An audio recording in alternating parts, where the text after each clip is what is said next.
Om Swastiastu, Bapak Ibu sekalian, selamat pagi, selamat siang, selamat sore, dan selamat malam kapanpun Bapak Ibu menonton video ini. Semoga dalam keadaan sehat. Pada kesempatan kali ini, saya Uli Permana akan berbincang dan membagikan informasi yang telah saya dapatkan terkait dengan vaksinasi COVID-19 dan bagaimana tindakan pertama yang dapat kita lakukan jika mengalami gejala setelah vaksinasi. Jadi, mari kita cari tahu agar kita tidak keliru.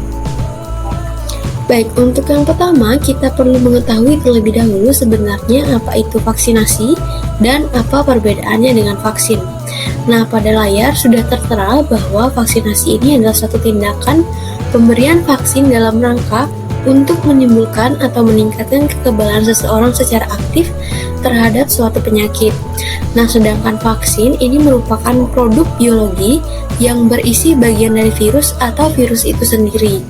Nah, virus yang berada pada vaksin ini dapat dalam keadaan hidup atau mati.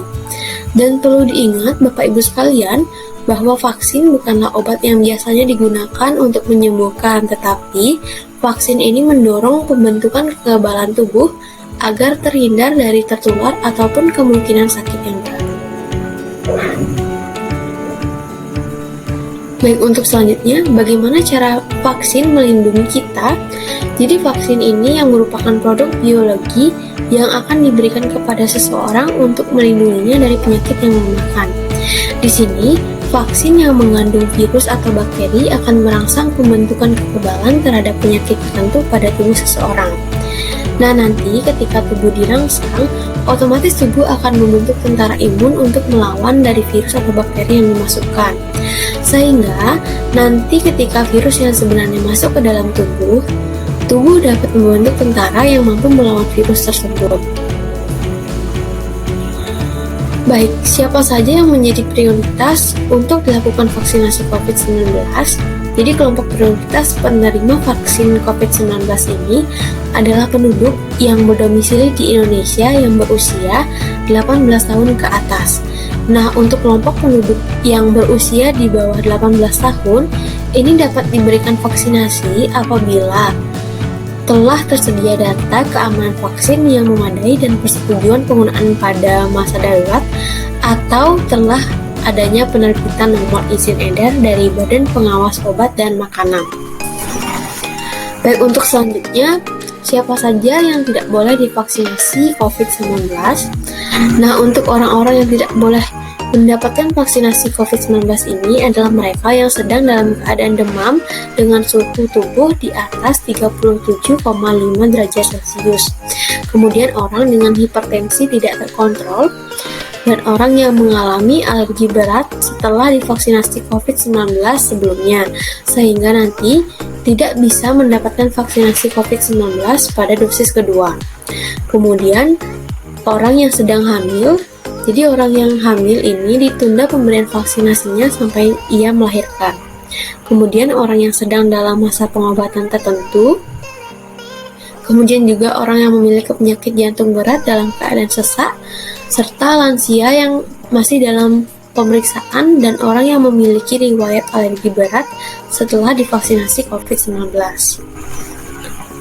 Baik, kemudian pertanyaan selanjutnya, apakah ada efek samping dari vaksinasi ini?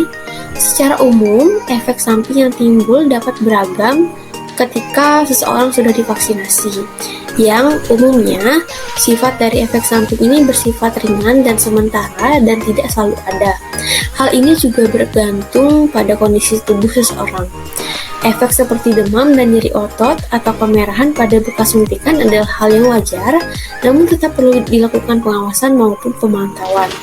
Nah, perlu diketahui juga Bapak Ibu, bahwa manfaat vaksin jauh lebih besar dibandingkan dengan risiko sakit yang terjadi karena terinfeksi bila tidak divaksin.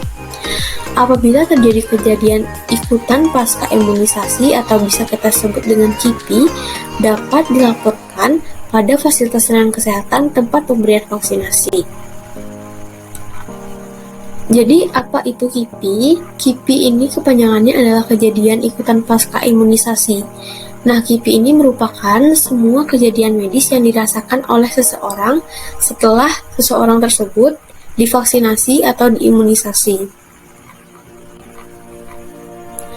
Baik, kemudian reaksi apa yang mungkin terjadi setelah vaksinasi COVID-19 dilakukan? Adapun beberapa gejala yang mungkin timbul, tetapi hampir sama dengan vaksin yang lain jika dibandingkan dengan vaksinasi COVID-19. Nah, untuk gejala yang dapat timbul ini kita bagi menjadi dua, yaitu ada reaksi lokal dan reaksi sistemik. Untuk reaksi lokal ini timbul seperti adanya nyeri, kemerahan, kemudian adanya bengkak pada tempat suntikan, dan reaksi lokal lain yang berat, misalnya selulitis. Kemudian yang kedua ada reaksi sistemik yang dapat berupa demam, nyeri otot seluruh tubuh atau kita sebut dengan mialgia, nyeri sendi atau kita sebut dengan artralgia, badan lemah, mual, dan sakit kepala. Kemudian setelah meninggalkan lokasi vaksinasi, apa yang harus dilakukan jika tubuh seseorang ini mengalami reaksi atau keluhan atau efek samping setelah vaksinasi? Jadi Bapak Ibu dapat melakukan beberapa langkah berikut, seperti yang pertama, tetap tenang. Kemudian jika terjadi reaksi seperti nyeri, bengkak, atau kemerahan di tempat suntikan, dapat melakukan kompres dengan air dingin pada tempat suntikan tersebut. Kemudian jika terjadi demam, silakan melakukan kompres atau mandi dengan air hangat, kemudian memperbanyak minum air putih dan melakukan istirahat. Kemudian jika dibutuhkan, minum obat sesuai anjuran petugas kesehatan dan laporkan semua reaksi atau keluhan yang terjadi setelah vaksinasi ke petugas kesehatan. Baik, untuk mengantisipasi terjadinya kejadian ikutan pasca imunisasi atau KIPI yang serius, sasaran diminta untuk tetap tinggal di tempat pelayanan vaksinasi selama 15 menit ketika sudah divaksinasi. Baik, apa yang harus dilakukan jika mengalami reaksi atau gejala atau keluhan setelah vaksinasi? Jadi, apabila Bapak Ibu mengalami reaksi atau gejala atau keluhan setelah vaksinasi, dimohon untuk tetap tenang serta segera melapor kepada petugas kesehatan yang ada di fasilitas pelayanan kesehatan yang memberikan layanan vaksinasi atau ke puskesmas terdekat. Dan jangan lupa untuk mengikuti petunjuk yang telah diberikan oleh petugas. Setelah penjelasan terkait dengan tindakan pertama yang dilakukan pada gejala setelah vaksinasi, dan walaupun Bapak Ibu sudah divaksinasi, penerapan protokol kesehatan di era new normal tetap wajib untuk dilaksanakan. Jadi jangan lupa untuk tetap memakai masker, menjaga jarak, selalu mencuci tangan pakai sabun dengan langkah yang baik dan benar, membatasi mobilitas, dan menghindari kerumunan.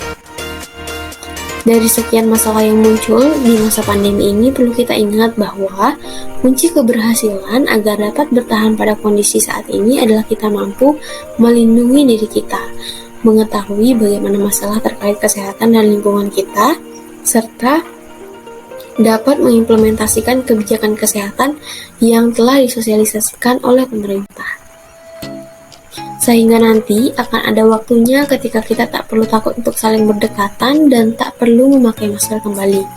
Percayalah bahwa akan ada masa di mana keadaan akan kembali dan kebahagiaan yang sempurna akan datang kepada kita semua. Sekian dari saya, semoga pemaparan edukasi materi 2 kali ini dapat bermanfaat bagi kita semua. Saya mohon maaf apabila terdapat hal yang kurang berkenan di hati Bapak Ibu sekalian. Saya Uli Permana, pamit undur diri. Om Santi, Santi, Santi Om. Sekian, terima kasih.